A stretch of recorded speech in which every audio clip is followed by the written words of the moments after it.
Hello friends, मेरा नाम है राहुल चौहान। टेकर ज्ञान में आप सभी का स्वागत है।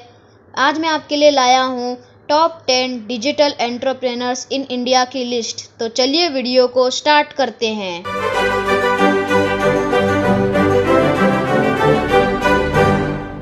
तो हमारी लिस्ट में 10th नंबर पर आते हैं अनुपम मित्तल।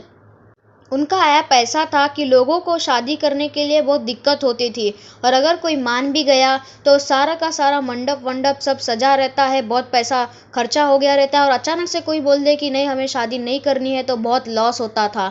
इसीलिए यही सोच के उन्होंने एक ऐप बनाया, और उस ऐप का नाम है शादी.com, जिसका फाउंडेशन हुआ था 1997 में।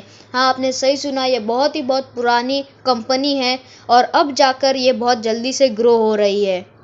9th नंबर पर आते हैं तृष्णित अरोरा, जो कि एक हैकर हैं। हैकर मतलब वो वाला हैकर नहीं जो कि लोगों को लूटता है।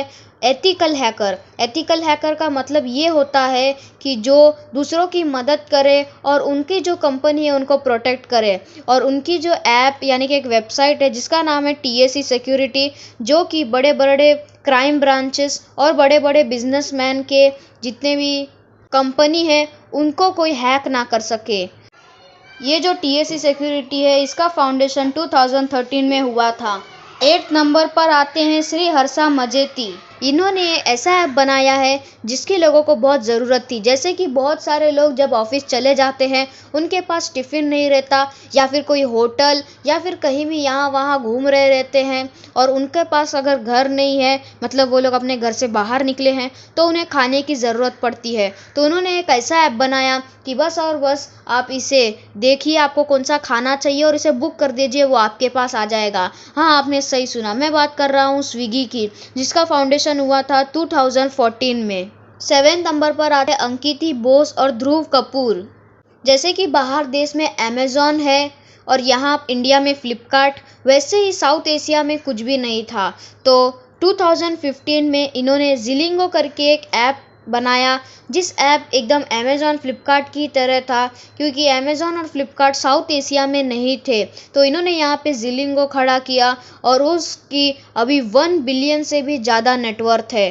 6 नंबर पर आते हैं फनिंदर सामा, जिन्होंने एक ऐसा ऐप बनाया है जिसकी वजह से आज लोगों को ट्रैवल करने में बहुत मदद होती है। मतलब आपके परिवार बहुत दूर है और आप कहीं और रहते हैं, और फेस्टिवल या फिर कुछ कोई भी दिन हो, आपको अगर अपने मम्मी पापा के पास जाना है यानी कि फैमिली के पास जाना है, तो बस ज़्यादा जल्दी से मिलती नहीं थी।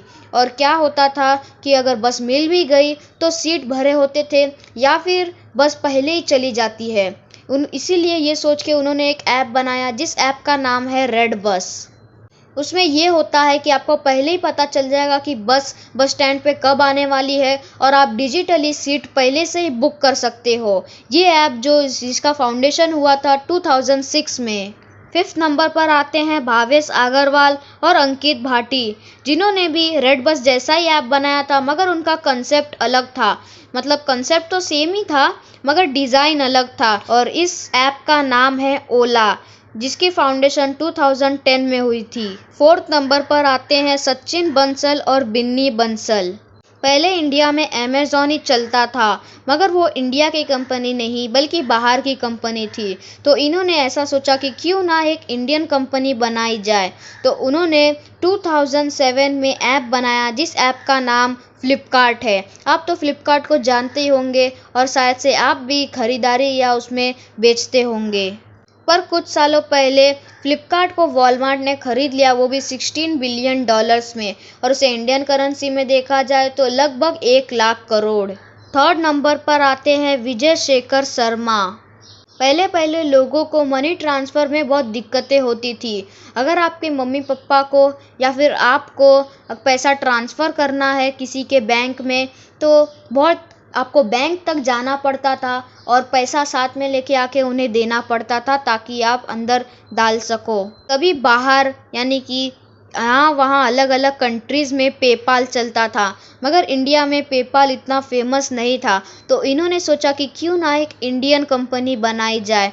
तो उन्होंने एक ऐप बनाया जिस ऐप को आज हम लोग पेटीएम के नाम से जानते हैं, जिसका फाउंडेशन 2007 में हुआ था।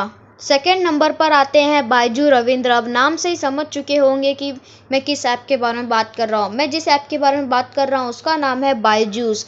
अब कोई लोग बायजूस को नहीं जानते होंगे, तो मैं आपको बता दूं कि बायजूस एक ऐसा ऐप है जो कि बच्चों को विजुअलाइजेशन के हिसाब से पढ़ाता है। मतलब बुक्स से और समझाने से कोई अच्छे से नहीं समझ सके तो उन्हें ग्राफिक्स से और अच्छे से कार्टून के टाइप पढ़ाया जाता है, जिसकी वजह से बच्चों को अच्छे से याद रहे। और अगर आप सोचते हो कि इसका फाउंडेशन 2018 या 17 में हुआ था, तो आप गलत है। इसका जो फाउंडेशन है वो 2011 में ही हो चुका था। बस तभी वो उतना फेमस नहीं था और अभी लॉकडाउन की वजह से ये ऐप बहुत जल्दी ग्रो कर दिया।